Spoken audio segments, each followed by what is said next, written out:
আমাৰ জীৱনত যিবিলাক ঘটনা ঘটে সেইবিলাক যদি সকলো আমি বিচৰা মতেই হয় তেতিয়া আমাৰ জীৱনটো কেনেকুৱা হ'ব এবাৰ ভাবকচোন। নমস্কাৰ, মই ধ্ৰুৱজ্যোতি ভূঞা, এজন চাৰ্টিফাইড NLP মাষ্টাৰ কোচ। আপোনালোকৰ বাবে আজি লৈ আহিছোঁ আমাৰ জীৱনত আমি ঘটা প্ৰত্যেকটো ঘটনাক আমি 4টা ষ্টেজত আমি সকলোৱে অপাৰেট কৰোঁ, মানে পৰিচালিত কৰোঁ। এই 4টা ষ্টেজ কিনো আহকচোন গম পাওঁ। প্ৰথমটো হৈছে ভিক্টিমহুড। এইটো ষ্টেজত 80% মানুহে এইটো ষ্টেজত নিজৰ লগত হোৱা প্ৰত্যেকটো ঘটনাক পৰিচালিত কৰে। মানে তেওঁলোকৰ লগত যিবিলাক ঘটনা ঘটে সেইবিলাকক সদায় তেওঁলোকে বাহিৰৰ জগতখনত দুখ দিয়ে, আনৰ কাৰণে হোৱা বুলি মানি লয়। তেওঁলোকৰ লগত হোৱা প্ৰত্যেকটো ঘটনাই যে আনৰ কাৰণে হৈছে বা যিকোনো পৰিস্থিতিৰ কাৰণেহে হৈছে তেওঁলোকে সেই বুলি মানি লৈ জীৱনটো অতিবাহিত কৰে। আৰু এওঁলোকৰ মতে life is a happening to me. এওঁলোকৰ মতে জীৱনটো আনৰ কাৰণেহে তেওঁলোকৰ বেয়া হয়, বা জীৱনত যি হৈছে যিখিনি বেয়া হৈছে অকল তেওঁলোকৰ লগতহে বেয়া হৈছে। তেওঁলোকে সেই বুলি মানি লৈ এইটো ষ্টেজত থকা মানুহখিনিয়ে নিজৰ জীৱনটোক পৰিচালিত কৰে। 2 নম্বৰ ষ্টেজটো হৈছে এৱাৰনেছ। এইটো ষ্টেজত 15% মানুহে তেওঁলোকৰ লগত হোৱা ঘটনা, যিকোনো ঘটনা, তেওঁলোকৰ লগত হোৱা যিকোনো পৰিস্থিতি যে তেওঁলোকৰ নিজৰ কাৰণে হৈছে সেই বুলি মানি লৈ জীৱনটো আগবঢ়াই লৈ যায়। এওঁলোকৰ মতে লাইফ ইজ হেপেনিং ফ্ৰম মি। এওঁলোকৰ মতে তেওঁলোকৰ যি হৈছে জীৱনত সকলো নিজৰ কাৰণেহে হৈছে। তেওঁলোকৰ সেই হোৱা ঘটনাটোৰ বাবে দায়ী তেওঁ নিজেহে, তেনেকে মানি লৈ জীৱনটো আগবঢ়াই লৈ যায়। আৰু 3 নম্বৰ ষ্টেজটো হৈছে যোনটো কয় চাৰেণ্ডাৰ ষ্টেজ। 4% মানুহ এইটো ষ্টেজত নিজৰ জীৱনটোক পৰিচালিত কৰে। এই ষ্টেজটোত মানুহে তেওঁলোকৰ লগত যিবিলাক ঘটনা ঘটে, ভালেই হওক বা বেয়াই হওক, সেই সকলোবিলাক তেওঁলোকে একচেপ্ট কৰি মানি লৈ তাক লৈ কৃতজ্ঞ হৈ বা গ্ৰেটিটিউড কৰি তেওঁলোকৰ জীৱনটো অতিবাহিত কৰে।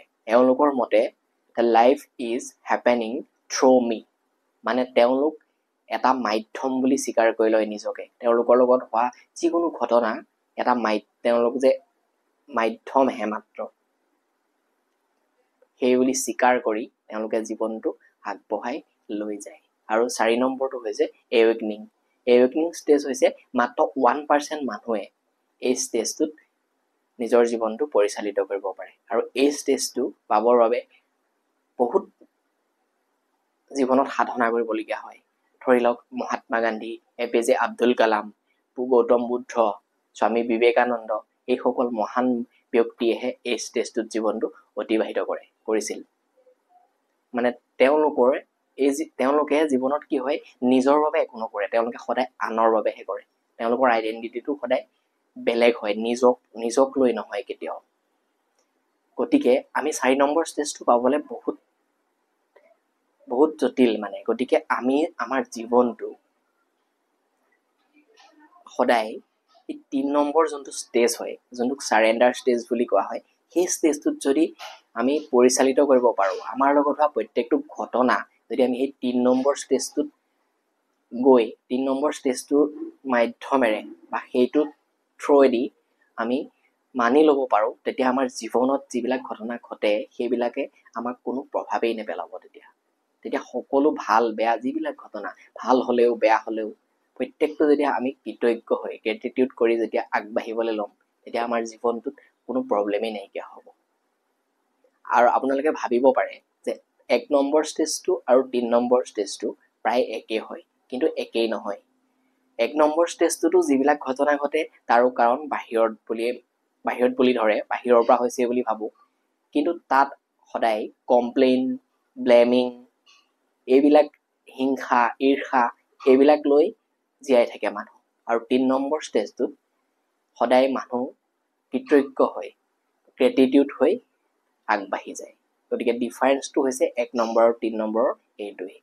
গতিকে আজিৰ পৰা আপুনি কোনটো ষ্টেজত আপোনাৰ জীৱনটো পৰিচালিত কৰিছে সেইটো চাই আপুনি সদায় যদি পাৰে এই 3 নম্বৰ ষ্টেজটোত নিজৰ জীৱনটো পৰিচালিত কৰিবলৈ আৰম্ভ কৰক। চাব আপোনাৰ জীৱনত যি ঘটিছে তাৰ কোনো প্ৰভাৱেই আপোনাৰ লগত নপৰিব।